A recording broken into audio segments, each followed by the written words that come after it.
Hello dear students, I am Samir Velankar and I welcome all of you to this next video on pointers in C. Let's solve a question asked in GATE 2003, the question on pointers.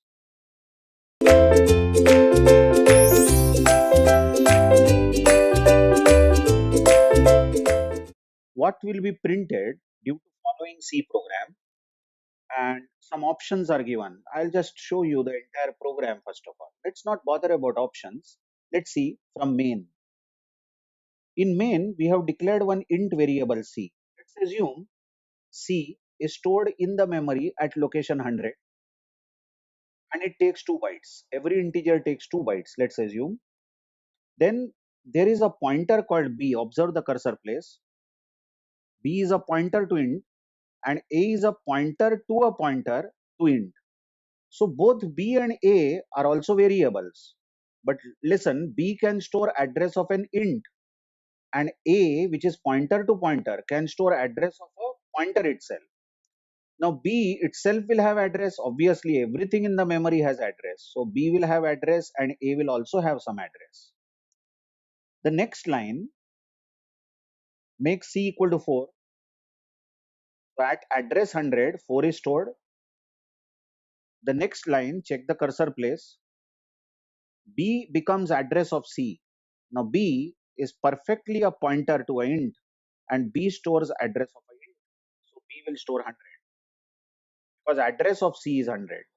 So we say B points to C. So from now onwards, asterisk B is same as C, value of C. Next line is A is equal to AND B.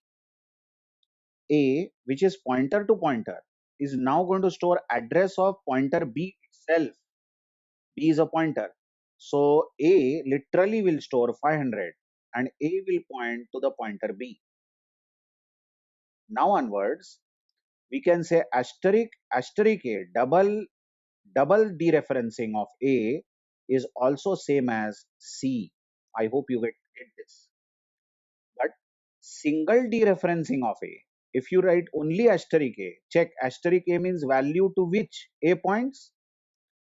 Single dereferencing of A is going to be same as value of B, which is value of the pointer. Next, in the printf statement, we are calling a function called f. We are passing C. Now you observe C is a simple integer variable, isn't it? It's an int variable. So which type of calling is this? This is call by value. We are passing value of C, which is 4. So the first parameter is just 4, value of C. But the second parameter you observe is a pointer. B is a pointer.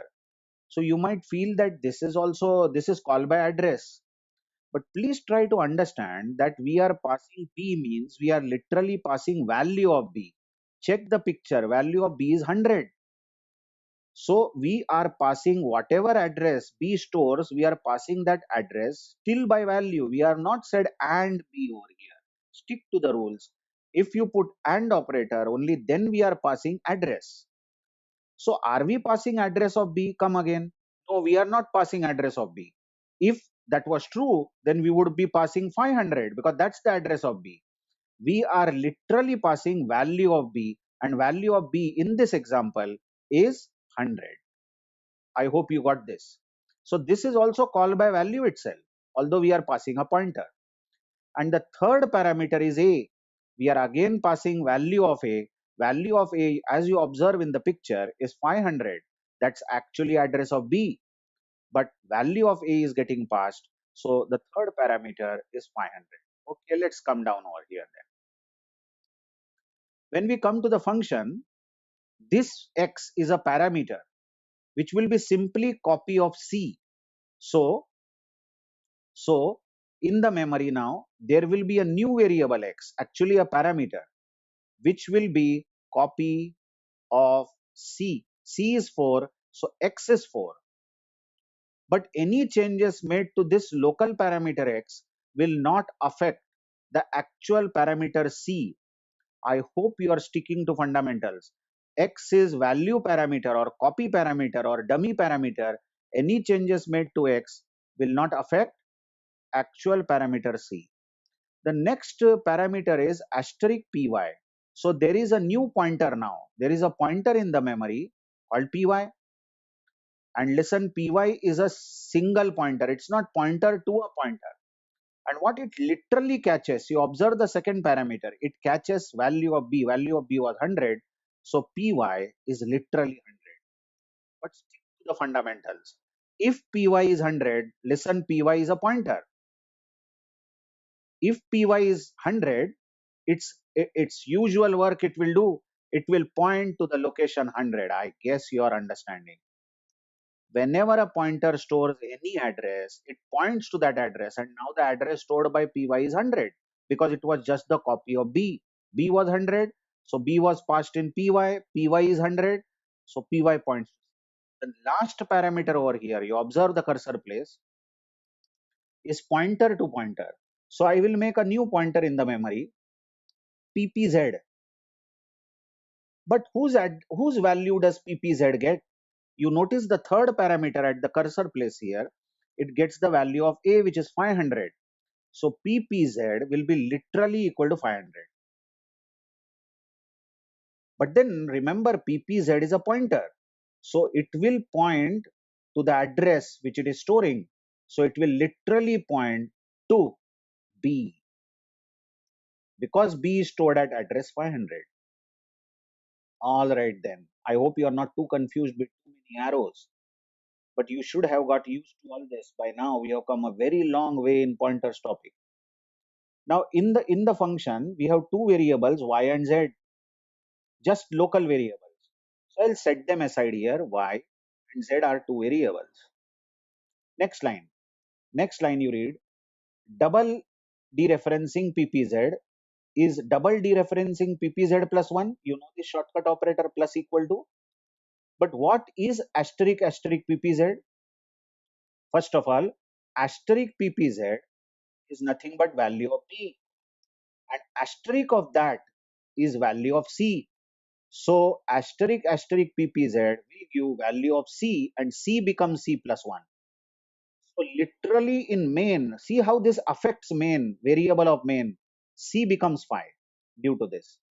The next line makes z is equal to asterisk asterisk ppz. Now you already know asterisk asterisk ppz is 5. So z will become 5. I am updating z over here. This is a local variable. Next line is asterisk py plus equal to 2. Now first of all, let's search what is asterisk py. Asterisk py, notice here, check the cursor place. Asterisk py means value to which py points, and that's value of c again. So this is nothing but, this line is nothing but c becomes c plus 2. Then c will be updated. I am updating it to 7. Now let's look at the next line. Y equal to asterisk py. Y equal to asterisk py. Again, what is asterisk py? Asterisk py is value to which py points. Check the cursor place. That's c. So y is literally going to become equal to c. So y is equal to 7. Next line. Oh, it is really testing us. X equal to x plus 3 is written. Now you recall that x was a local parameter here, and x actually became equal to c, that is 4. But now we are increasing x by 3. So this local copy of x will become 7. And then we are returning x plus y plus z. So x is 7, y is 7, so 14, plus z is 5, so 19. So 19 is the value returned by the function. And when 19 is returned, it is returned at the call. And %d is finally going to print 19. So the output of this code is going to be 19. So option B is correct. There were lots and lots of arrows, addresses stored, but that's how it is. That's how the pointer program goes. And that's how messy the slate becomes. And you should better you get used to all these conventions. And I am sure you are getting used to it through these videos. Thank you very much.